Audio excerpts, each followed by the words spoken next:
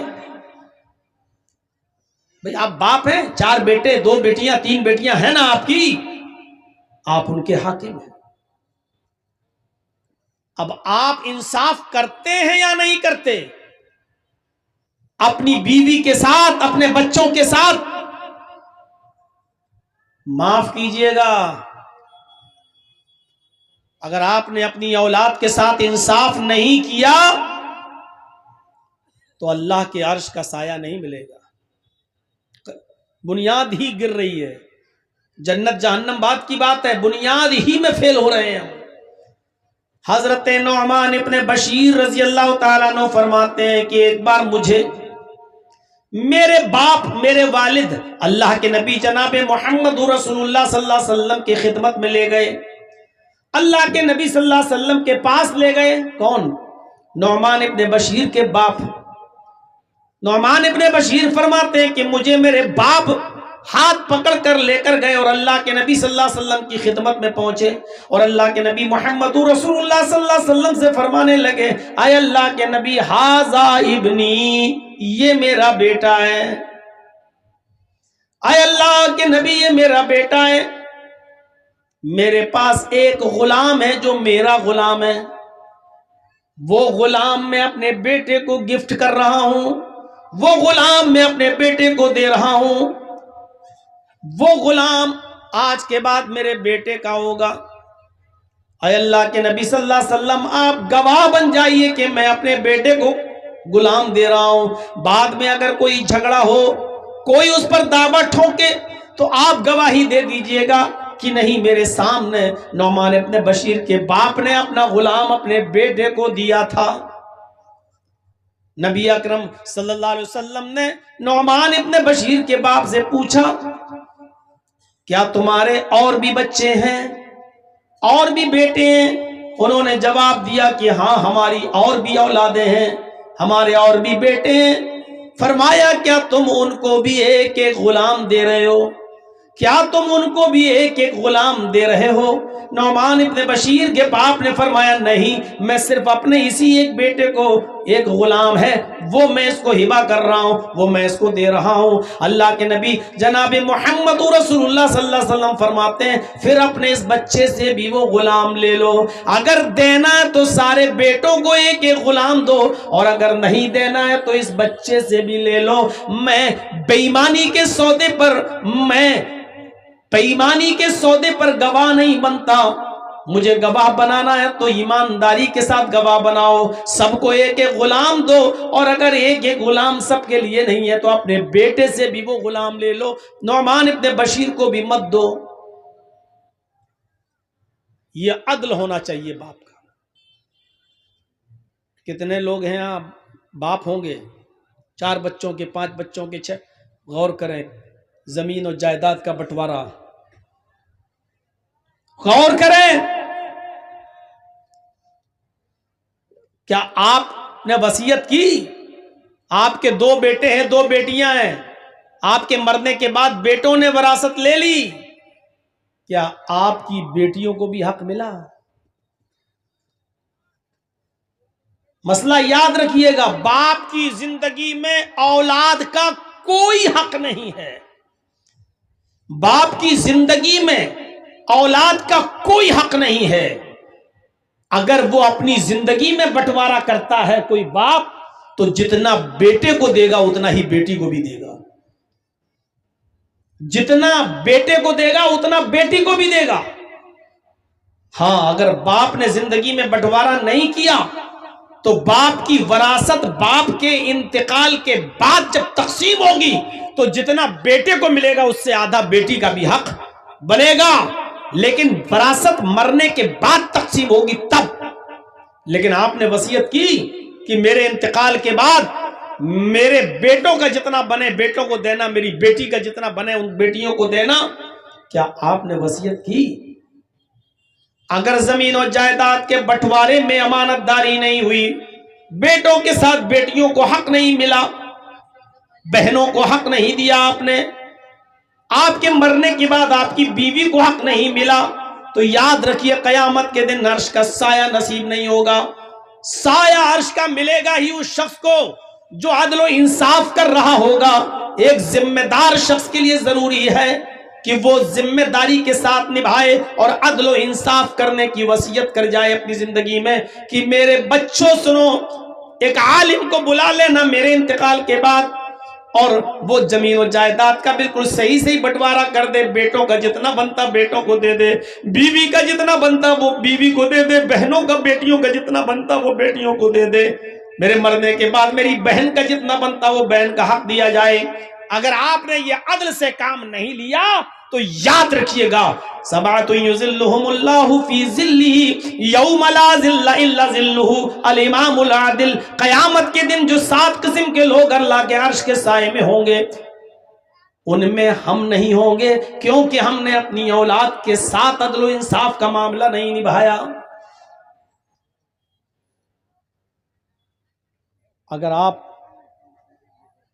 حاکم وقت ہیں تب تو اور زیادہ ذمہ داری بڑھ جاتی ہے کہ اپنی رعایا کے ساتھ اور عوام کے ساتھ اور پبلک کے ساتھ عدل کریں،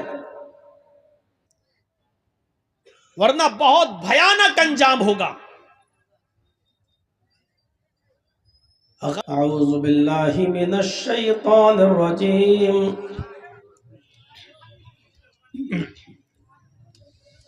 بسم اللہ الرحمن الرحیم۔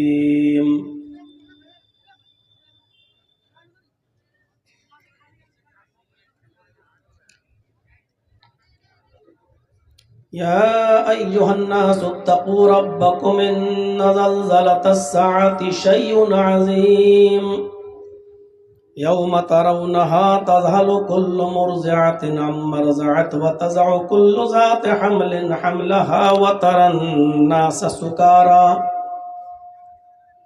وما هم بسكارى ولكن عذاب الله شديد۔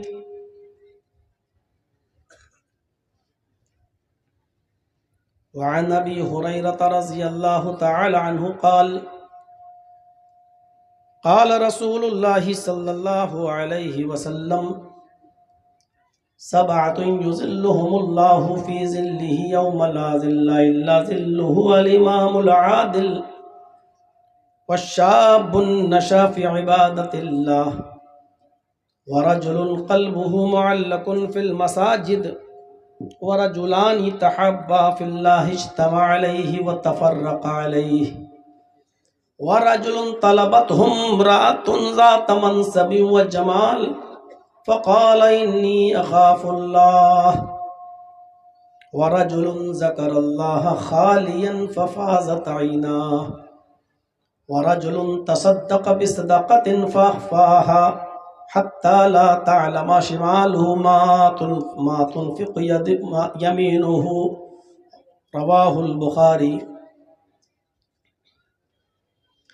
رب اشرح لي صدري ويسر لي امري واحلل عقدة من لساني يفقهوا قولي۔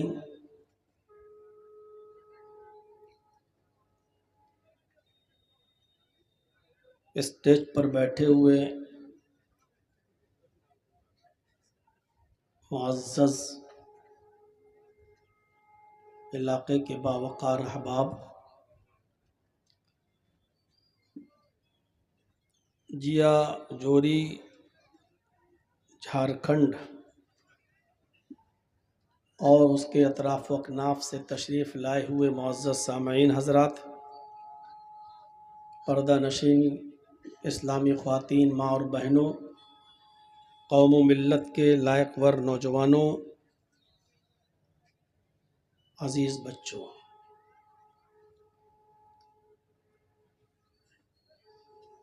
یقیناً 2 روزہ اس پروگرام میں آپ نے کل بھی شرکت کی ہوگی اور آج بھی کی ہے،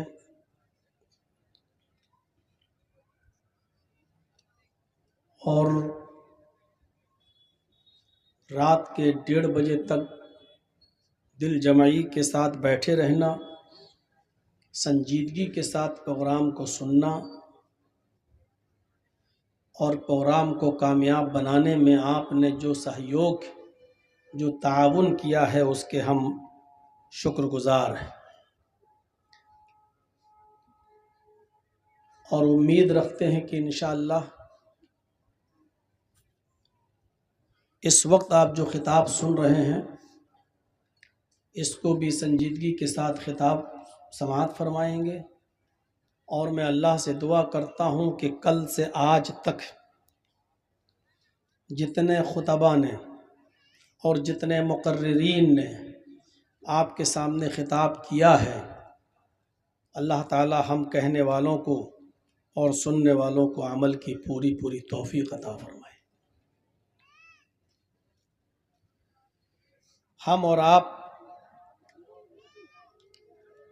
دھیرے دھیرے اور رفتہ رفتہ ایک ایسی دنیا کی طرف جا رہے ہیں جس دنیا سے ہم بے خبر ہیں، جو ہماری یہ موجودہ دنیا نہیں ہوگی، جس عالم کی طرف ہم دھیرے دھیرے رخت سفر باندھ رہے ہیں اس کو برزخ کہا جاتا ہے، جو ہماری موت کے بعد شروع ہوتا ہے۔ مرنے کے بعد ہماری برزخی زندگی شروع ہوگی، اور یہ زندگی قیامت تک رہے گی۔ اس زندگی کے بارے میں کسی کو کوئی علم نہیں ہے، وَلَٰكِن لَا تَشْعُرُونَ، کوئی نہیں جانتا اس کی کیفیت کیا ہوگی۔ اور پھر ہمیں قیامت کے دن ہماری قبروں سے اٹھایا جائے گا، وہ ہماری ایک تیسری زندگی شروع ہوگی جس کو اخروی زندگی کہا جاتا ہے، آخری زندگی، آخرت کی زندگی۔ تو پہلی زندگی یہ ہے جو ہم اور آپ جی رہے ہیں، پھر ایک زندگی وہ ہوگی جو مرنے کے بعد شروع ہوگی، اور وہ قیامت تک رہے گی۔ پھر قیامت کے بعد ہمیں ہماری اصلی باڈی اور شکل کے بعد میں ہماری روح کو ڈال کر ہمیں دوبارہ اٹھایا جائے گا۔ وہ قیامت کا دن ہوگا، وہ ہماری تیسری زندگی ہوگی، اور اسی کو اخروی اور آخرت کی زندگی کہا جاتا ہے، جس میں ہمیں حساب و کتاب دینا ہوگا، اور اچھے اعمال کی بنیاد پر یا برے اعمال کی بنیاد پر ہمارا فیصلہ ہوگا، جنت یا جہنم۔ اللہ رب العالمین ہم سب کو جہنم کے عذاب سے محفوظ فرمائے اور ہم سب کو جنت کا مستحق بنائے۔ وہ دن بڑا عجیب دن ہوگا، اور آج میں اپنی تقریر میں، اپنے خطاب میں، اس دن کے اندر جو قیامت کا دن کہلاتا ہے، جو تقریباً 50,000 سال کا دن ہوگا، نفسا نفسی کا عالم ہوگا، اور سورج ماتر 1 میل کے فاصلے پر ہوگا. تکون الشمس یوم القیامت کمقدار میل، صرف 1 میل کے فاصلے پر ہوگا. اور انسان پسینے میں ڈوبا ہوا ہوگا اپنے اعمال کے بقدر. جس کے جیسے اعمال دنیا میں رہے ہوں گے، اگر کچھ برے عمل کیے ہیں تو کچھ لوگ ٹخنوں کے برابر پسینے میں ڈوبے ہوں گے،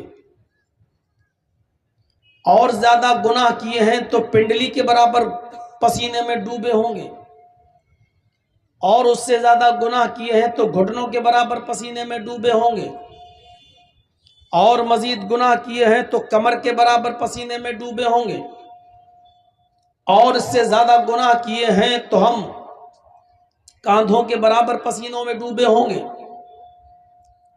اور اس سے بھی زیادہ گناہ کیے ہیں تو بہت سے لوگ پسینے کے اندر ڈبکی لگا رہے ہوں گے اور گوتا لگا رہے.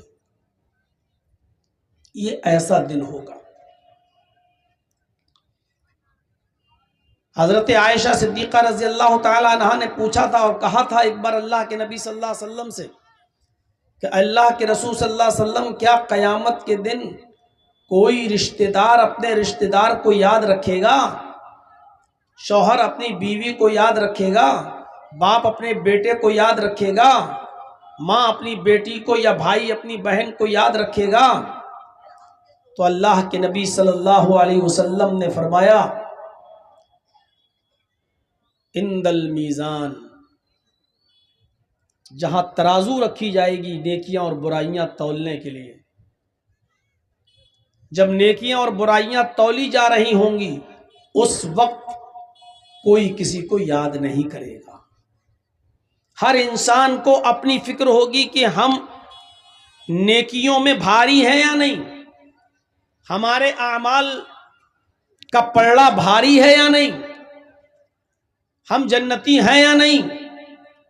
جب ترازو رکھی جائے گی، نیکیاں اور برائیاں تولی جائیں گی، تو اس وقت کوئی کسی کو یاد نہیں کرے گا. سب کو اپنی اپنی فکر ہوگی، اپنی اپنی ٹینشن ہوگی سب کو. ایک تو اس موقع پر کوئی کسی کو یاد نہیں کرے گا، اور پھر اللہ کے نبی صلی اللہ علیہ وسلم فرماتے ہیں پل صراط پر کوئی کسی کو یاد نہیں کرے گا. کسی کو کسی کی فکر نہیں ہوگی، کیونکہ پل صراط جہنم کے اوپر ہوگا، اور ہر شخص کو پل صراط کے اوپر سے گزرنا ہوگا. اگر دنیا میں اچھے اعمال نہیں کیے تو اس کا ہاتھ چھوٹ جائے گا اور وہ سیدھے جہنم میں گر جائے گا. اور جس کے اچھے اعمال رہے ہوں گے وہ پلک جھپکتے ہی اس پل صراط کو پار کر جائے گا. تو جس وقت پل صراط پر انسان کو گزارا جائے گا اس وقت کوئی کسی کو یاد نہیں کرے گا. ہر شخص یہ چاہے گا کہ میں آسانی کے ساتھ پل صراط سے گزر جاؤں.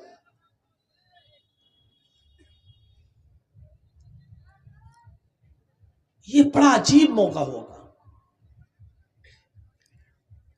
اور اس قیامت کے دن، ابھی جنت اور جہنم کا معاملہ چھوڑ دیجئے، ابھی حساب و کتاب کی بات چھوڑ دیجئے، ابھی قیامت کے دن